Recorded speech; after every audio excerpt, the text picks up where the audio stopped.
Biology chapter number 4 cellular structures and functions. अब हम लोग जो है वो इस चैप्टर में पढ़ चुके हैं the use of microscope and cell theory. Microscope किस तरह से यूज़ की जाती है and what is cell theory. अब यहाँ पे हम लोग आगे पढ़ेंगे कि what are the cellular structures and the functions of the different structures of the cell. हम लोग जानते हैं कि cell is formed by the combination of different organelles. Cell जो है उसकी फॉर्मेशन मुख्तलिफ ऑर्गेनेलीज के मिलने से बनती है। अब इस टॉपिक के अंदर हम लोग डिफरेंट ऑर्गेनेलीज जो कि सेल के अंदर पाए जाते हैं उनके स्ट्रक्चर उनके फंक्शन के बारे में डिटेल से डिस्कस करेंगे। तो सबसे पहले हम लोग सबसे आउटर मोस्ट जो सेल का ऑर्गेनेली है उसके बारे में डिस्कस कर लेते हैं, which is a cell wall. Cell wall एक बहुत इंपॉर्टेंट लॉन्ग क्वेश्चन है, तो इसको आपने लॉन्ग के लिहाज से याद करना है। तो इसके अंदर आने वाले जो शॉर्ट क्वेश्चन हैं वो भी इसके साथ ही हो जाएंगे। जो हेडिंग्स इस लॉन्ग क्वेश्चन में बनती हैं वो सारी मैंने यहाँ पे लिख दी हैं, यही वाली हेडिंग्स आपने भी बनानी है। तो सबसे पहली हेडिंग बनेगी introduction. We know that not all the living organisms have a cell wall. हम लोग जानते हैं कि सारे के सारे लिविंग ऑर्गेनिजम्स जो हैं उनके पास सेल वॉल नहीं होती।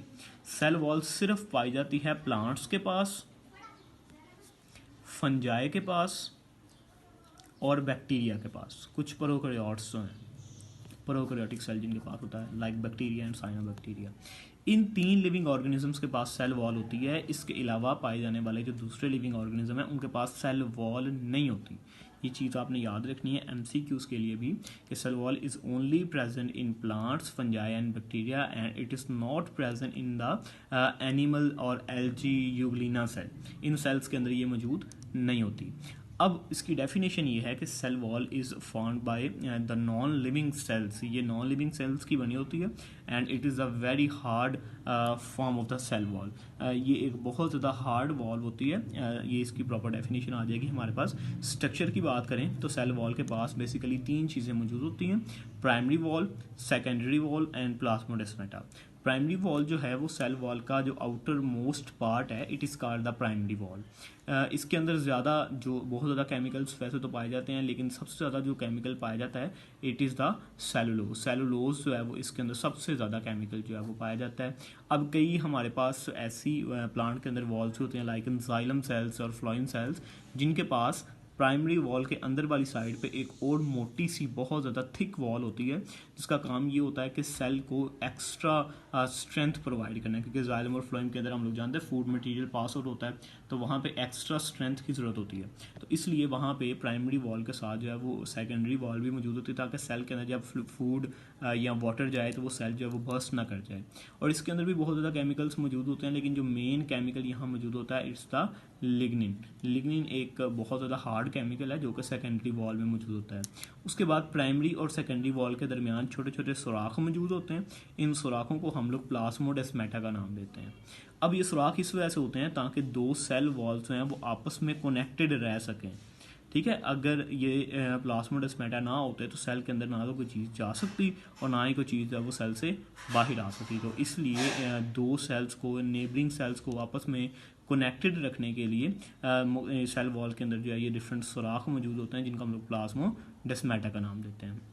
उसके बाद अगली हेडिंग आपने बनानी है जी fungi and protist cell wall के। जो फंजाई और प्रोटिस्टा हैं या जो ये मोनेराइज हैं, बैक्टीरिया वगैरह हैं, इनकी सेल वॉल में क्या मौजूद होता है। तो आपने याद रखना है कि काइटिन जो है वो फंजाई की सेल वॉल में मौजूद होती है। जैसा कि मैंने आपको बताया कि प्लांट की सेल वॉल में प्राइमरी वॉल के अंदर ज़्यादा मटेरियल जो पाया जाता है इट्स सेलुलोज।